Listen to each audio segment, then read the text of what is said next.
نصلي ونسلم على رسوله الكريم أما بعد فأعوذ بالله من الشيطان الرجيم بسم الله الرحمن الرحيم قل لا أسألكم عليه أجرا إلا المودة في القربى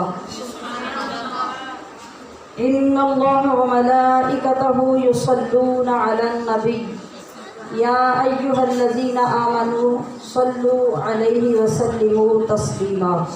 سلام سیدہ زینب، سلام سیدہ زینب تیری عرفہ مقامی پر،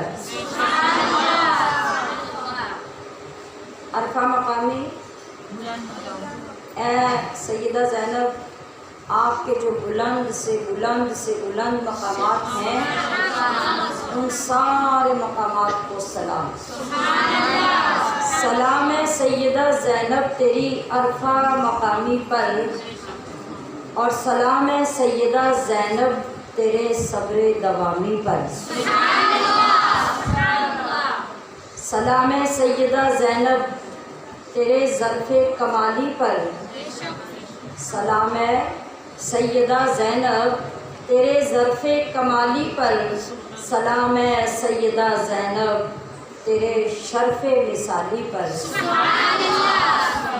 اور سلام سیدہ زینب تیری ہمت پہ جرأت پر، سلام سیدہ زینب تیری ہمت پہ جرأت پر، سلام سیدہ زینب تیرے ذوق عظیمت پر، سلام سیدہ زینب تیری عرفہ مقامی پر، سلام سیدہ زینب تیرے صبر دوامی پر۔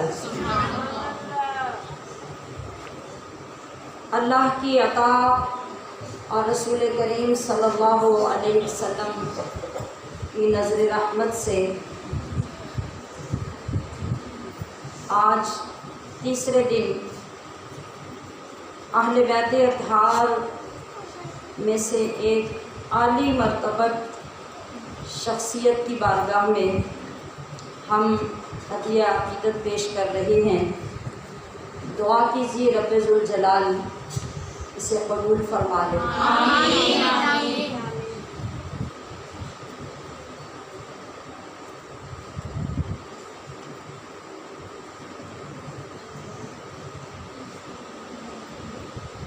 وہ شخصیت کون ہے؟ سیدہ طیبہ طاہرہ، عابدہ زاہدہ، عقیلہ بنو ہاشم، سیدہ زینب سلام اللہ تعالی علیہا۔ آپ کا بچپن، آپ کی جوانی، آپ کا نکاح اور آپ کا سفر کربلا مختصر پچھلے 2 دنوں میں ہم نے اپنی روح کی سیرابی کے لیے پیش کیا اور اس سے اپنے ایمان کو جلا بخشنے کی کوشش کی۔ آج کچھ ذکر آپ کی علمی مصروفیات کے حوالے سے، اور پھر کربلا کے بعد یزید اور ابن زیاد کے درباروں میں جا کر فیضان علی تقسیم کرنے پر۔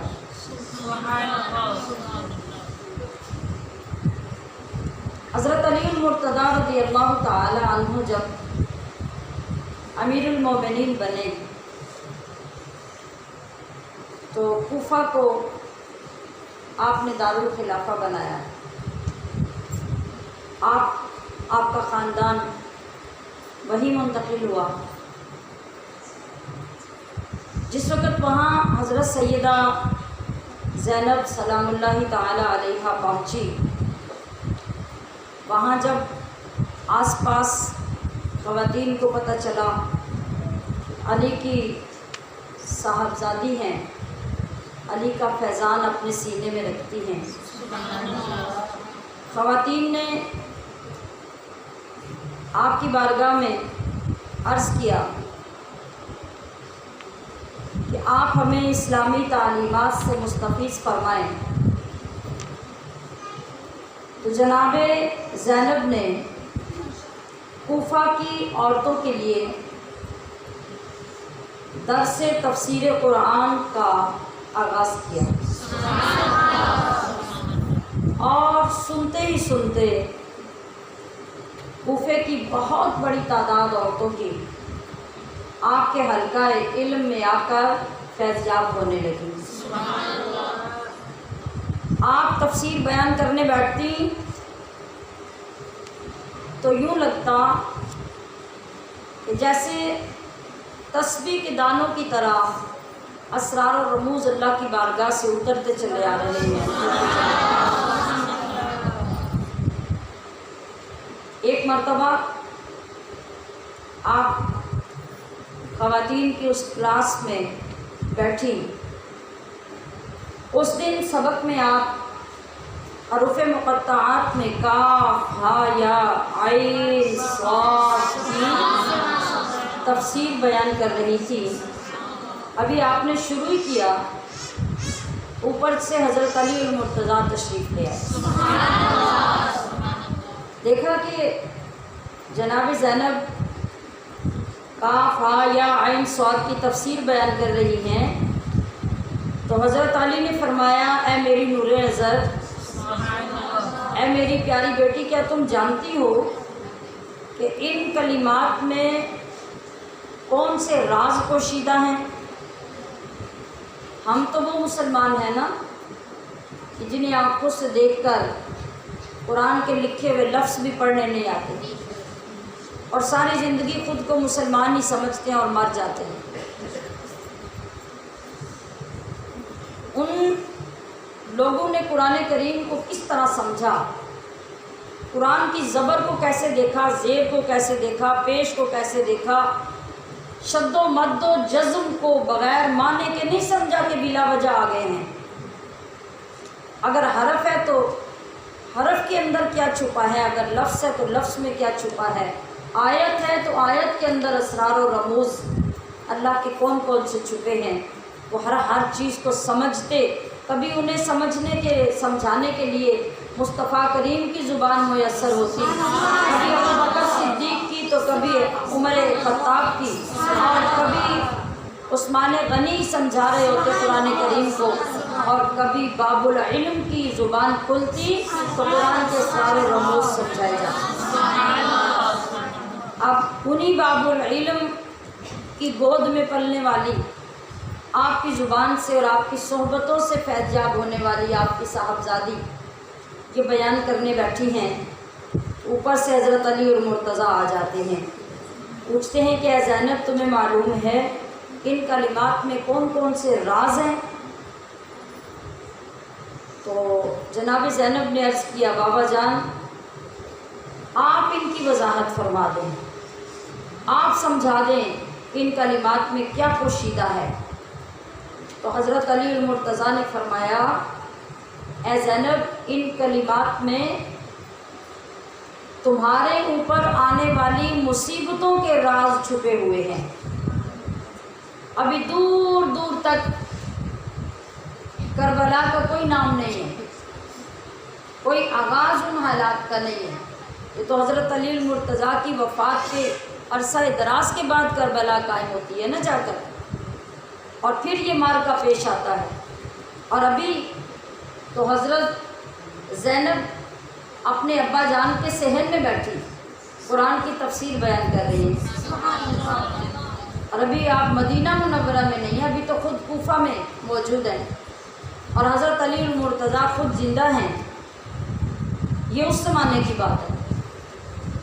اب کوئی اگر یہ کہے کہ یہ کوئی اتفاقی معرکہ تھا اور کسی کو اس کا علم نہیں تھا، یا صرف ظلم کرنے والوں نے ظلم کیا، تو یہ بڑی حیرانگی کی بات ہوگی، کیونکہ وہاں تو صورتحال یہ ہے کہ پہلے دن جب کائنات کے والی محمد رسول اللہ صلی اللہ علیہ وسلم حضرت سیدہ زینب کو گود میں لیتے ہیں، تو پہلی مرتبہ گود میں لیتے ہی بتا دیتے ہیں کہ اس بچی کے ساتھ آگے چل کے کیا ہونے والا ہے۔ اور آج کئی سال پہلے علی المرتضیٰ جو قرآن کے ان حروف کی تفسیر بتانے لگے ہیں سیدہ زینب کو، تو آپ فرما رہے ہیں کہ اے بیٹی، ان حروف کے اندر جو آنے والے زمانوں میں تمہارے اوپر مصائب اور آزمائشیں آنے والی ہیں، ان حروف کے اندر ان کا ذکر ہے، تمہارے ساتھ حسین پر اور باقی آل رسول پر جو لگاتار آزمائشیں اور صدمے آئیں گے، کاف ہا یا عین صاد میں ان کا ذکر ہے۔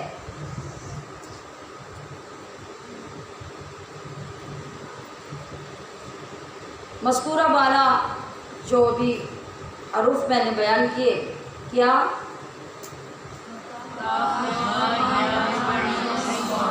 جی، تو حضرت علی المرتضیٰ پھر فرماتے ہیں کہ ان حروف کی تفسیر میں نے رسول اللہ صلی اللہ علیہ وسلم سے پوچھی۔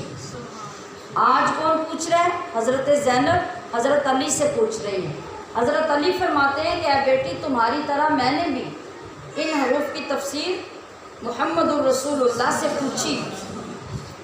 نبی کریم صلی اللہ علیہ وسلم نے ارشاد فرمایا کہ یہ جو حروف مقطعات ہیں، کاف ہا یا عین صاد، ان کے اندر اللہ نے غیب کی خبریں رکھی ہیں، اور یہ خبر اللہ نے صدیوں پہلے حضرت زکریا علیہ السلام کو عطا کی تھی۔ حضرت زکریا علیہ السلام کا زمانہ کتنا پیچھے گزر چکا ہے۔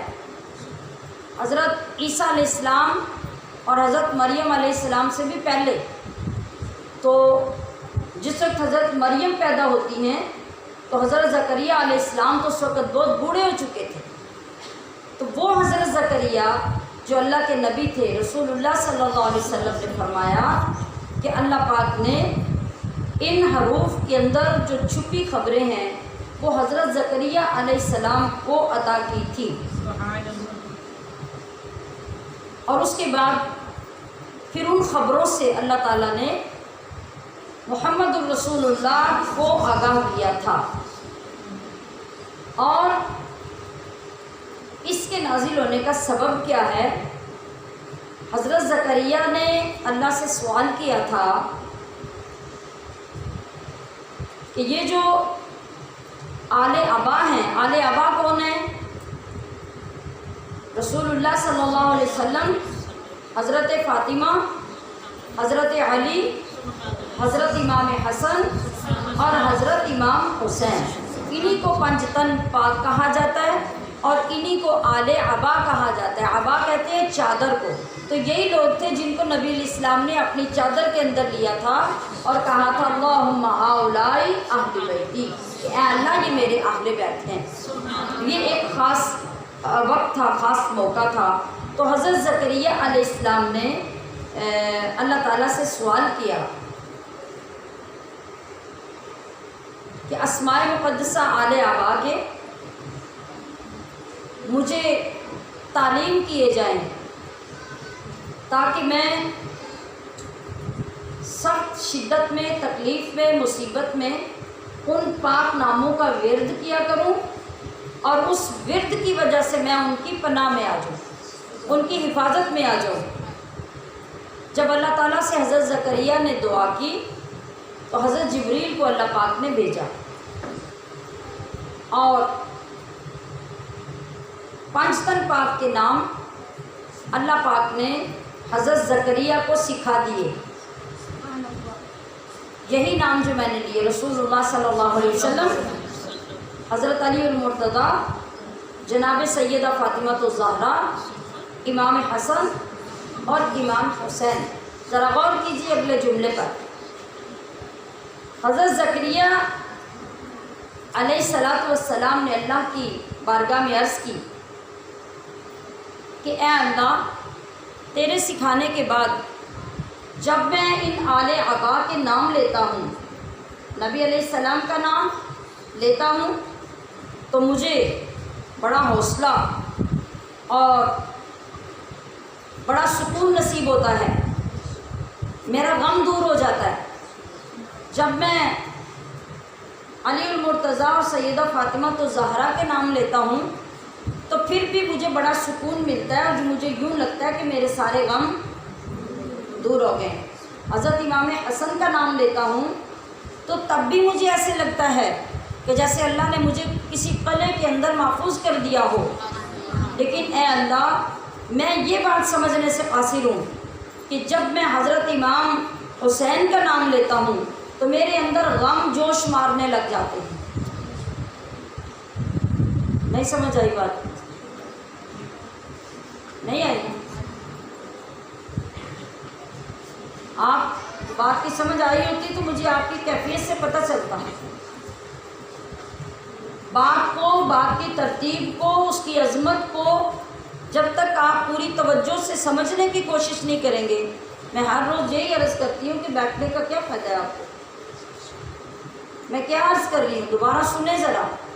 حضرت زکریا صدیوں پہلے آئے ہیں دنیا میں، نبی علیہ السلام صدیوں بعد آئے ہیں دنیا میں، اور وہ صدیوں پہلے کے ہیں، لیکن پہلی کتابوں میں بھی ہمارے پیارے آقا صلی اللہ علیہ وسلم اور آپ کی آل کے نام موجود ہیں، ان کی فضیلتیں، ان کی شانیں اللہ نے پہلی کتابوں میں بھی اتاری ہیں۔ تو جب زکریا علیہ السلام نے پہلی کتابوں میں ان مقدس ناموں کی شان پڑھی، ان کی فضیلت پڑھی، تو اللہ سے عرض کیا، یا اللہ معلوم ہوتا ہے کہ یہ ہستیاں بڑی شان والی ہیں، بڑی عظمتوں والی ہیں، بڑی فضیلتوں والی ہیں، تو یہ کون ہے، مجھے ان کے نام سکھا دے۔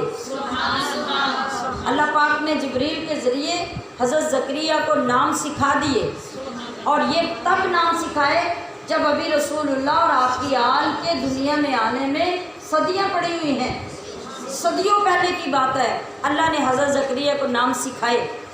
اب غائبانہ دیکھے بغیر، ملے بغیر، وہ زمانہ آئے بغیر وہ نام کیوں لیتے ہیں؟ کہ میری بلائیں ٹل جائیں، میری مصیبتیں دور ہو جائیں، میری پریشانیاں زائل ہو جائیں۔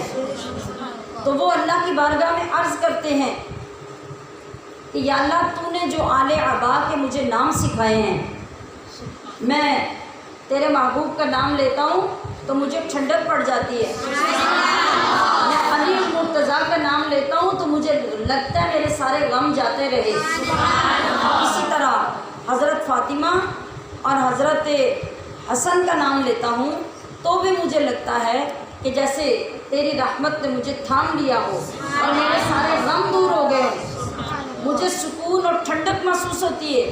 لیکن اے میرے مولا، تیرے ان پاک ناموں میں سے ایک نام ہے حسین کا، حسین نے پیدا ہونا ہے صدیوں بعد، زکریا پہلے کہہ رہے ہیں کہ مولا ان ناموں میں تیرے ایک بندے کا نام ہے حسین، جب میں حسین کا نام لیتا ہوں تو میرے اندر ٹھنڈک نہیں پڑتی، میرے اندر غم جوش مارنے لگ جاتے ہیں۔ آپ بھی سمجھ آئیے کہ نہیں؟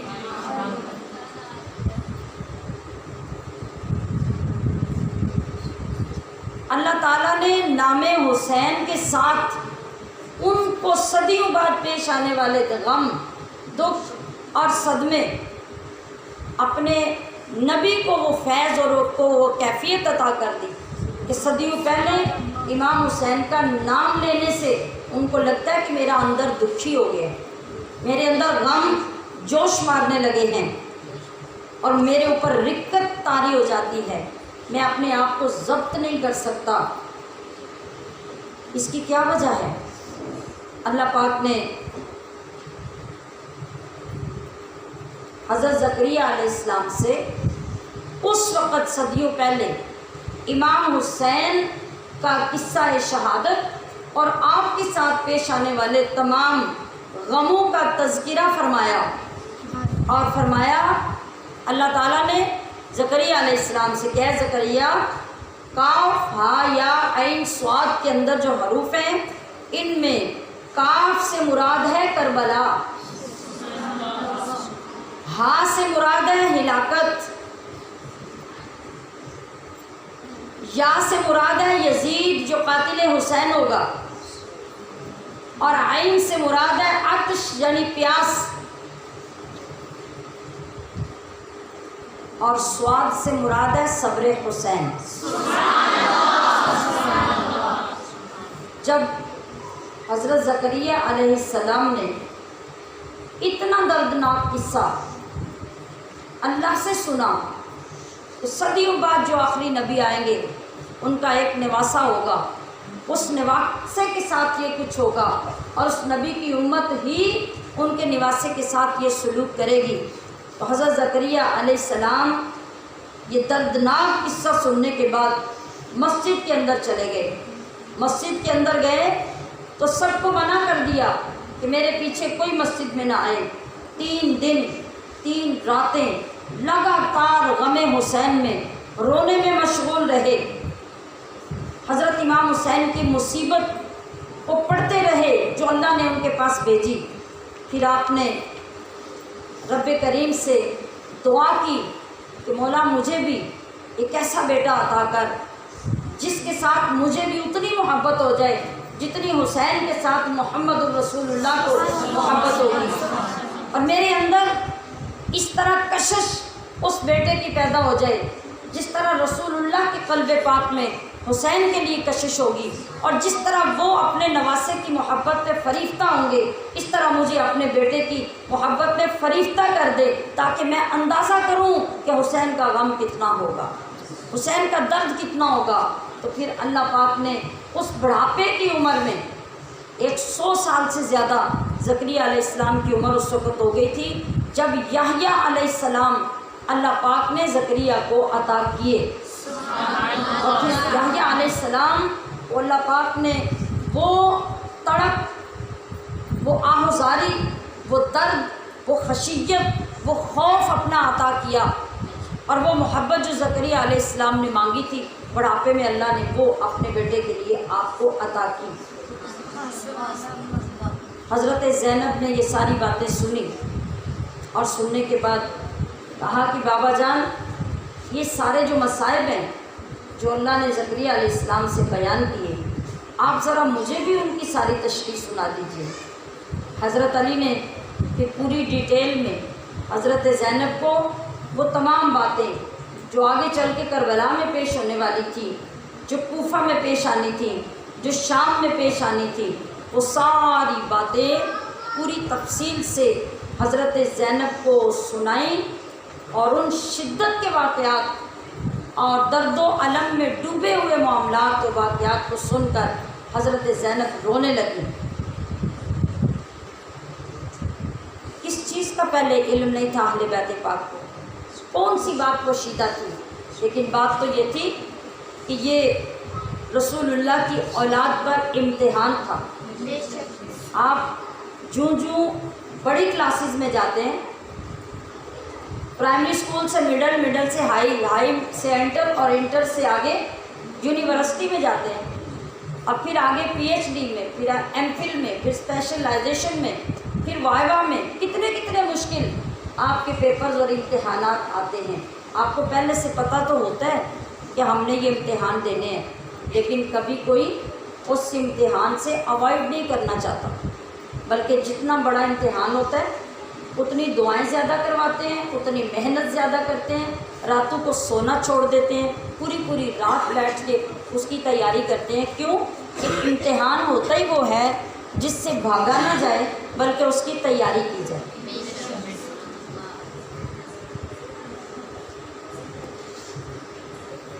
تو کربلا کیا تھی؟ کربلا بھی آل محمد کا امتحان تھا۔ اگر امتحان نہ ہوتا اور اس میں پاس ہونا مقصود نہ ہوتا اور یہ فکر نہ ہوتی کہ کس نے کتنے نمبر لینے ہیں، تو پھر اہل بیت بھی اپنی طاقت کا مظاہرہ فرما دیتے۔